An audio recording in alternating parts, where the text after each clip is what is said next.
నమస్కారాలండి. గత ప్రభుత్వం చేసిన అనేక అవకతవకలు ఆర్థిక వ్యవస్థ మొత్తం చిన్నాభిన్నం కావటం, అయితే ఈ ప్రభుత్వం రాగానే ఆర్థికంగా అనేక ఇబ్బందులు ఉన్న గౌరవ ముఖ్యమంత్రి గారు ప్రజలకు ప్రజా సంక్షేమము మరియు ప్రజలకి డెవలప్మెంట్ యాక్టివిటీ చేయాలి, ఇన్ఫ్రాస్ట్రక్చర్ చేయాలి. ఇన్ఫ్రాస్ట్రక్చర్ లేని ఇండస్ట్రీస్ రావు. అదేవిధంగా లోకల్ బాడీస్ ఏదైతే మున్సిపాలిటీస్ కావచ్చు, పంచాయతీలు ఉన్నాయో వాటిల్లో కూడా వాళ్ళకి ఇవ్వాల్సిన బేసిక్ ఇన్ఫ్రాస్ట్రక్చర్, తాగటానికి స్వచ్ఛమైన వాటర్, అదేవిధంగా ప్రతిరోజు ఇంట్లో నుంచి వచ్చే చెత్త చెదరంతా తొలగించడానికి సాలిడ్ వేస్ట్ సిస్టమ్స్, అదేవిధంగా వర్షాలు వస్తే నీళ్లు పోవడానికి చక్కటి డ్రైన్స్, రోడ్స్, లైట్స్, ఇవన్నీ బేసిక్ ఇన్ఫ్రాస్ట్రక్చర్. అదైన తర్వాత స్కూల్స్, హాస్పిటల్స్, పార్కులు ఇవన్నీ కావాలి. అయితే ఏది ఏమైనప్పటికీ ఆర్థికంగా ఇబ్బందులున్నా ప్రజలు ఎంతో నమ్మకంతో మనం గెలిపించారు. చేయాలని ఉద్దేశం ఈరోజు మున్సిపల్ శాఖకి దాదాపు 32,000 కోట్ల రూపాయలు అనేక ప్రాజెక్టుల ద్వారా కేంద్రం, రాష్ట్రం ద్వారా శాంక్షన్ చేయడం జరిగింది.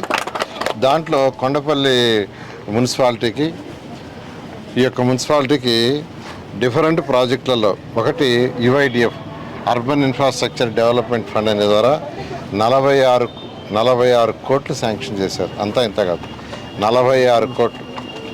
యూసిఎఫ్ అర్బన్ ఛాలెంజ్ ఫండ్ 25% కేంద్రం ఇస్తుంది, 75% మళ్ళీ మనం పెట్టుకోవాలా. దాని కింద 25 కోట్లు ఇచ్చారు. ఆ 25 కోట్లు డ్రైన్స్, ఈ యొక్క మున్సిపాలిటీలో ఉన్న అన్ని డ్రైన్స్, కచ్చా డ్రైన్స్ అన్నిటినీ పక్కా డ్రైన్స్గా చేయడానికి 25 కోట్లు పెట్టడం జరిగింది. అదేవిధంగా నిన్నే హ్యామ్ కింద మరొక 25 కోట్లు శాంక్షన్ చేశారు. డ్రైన్సే కాకుండా ఆ మున్సిపాలిటీలో ఉన్న కచ్చా రోడ్లు, అదేవిధంగా పార్కులు, సెంటర్ డివైడర్ లైట్లు, ఈ 4 చేసుకోవటానికి ఎస్టిమేషన్ చేసి 25 కోట్లు, మొత్తం 96 కోట్ల రూపాయలు ఒక మున్సిపాలిటీ. బహుశా నాకు తెలిసి స్వతంత్రం వచ్చిన తర్వాత ఇన్ని వేల కోట్లు మున్సిపాలిటీస్కి ఖర్చు పెట్టేది ఎప్పుడు జరగల. బహుశా నాకు తెలిసి ఈ మున్సిపాలిటీకి కూడా గత 20 సంవత్సరాల్లో కూడా కలిసి కూడా కాబట్టి 96 కోట్లు అనేది ఒక చిన్న మున్సిపాలిటీకి చాలా చాలా మంచి అమౌంట్. అంతేకాకుండా రాష్ట్రంలో 123 మున్సిపాలిటీస్కి ఇదే విధంగా వాటి పాపులేషన్ బేస్ చేసుకొని చేశారు.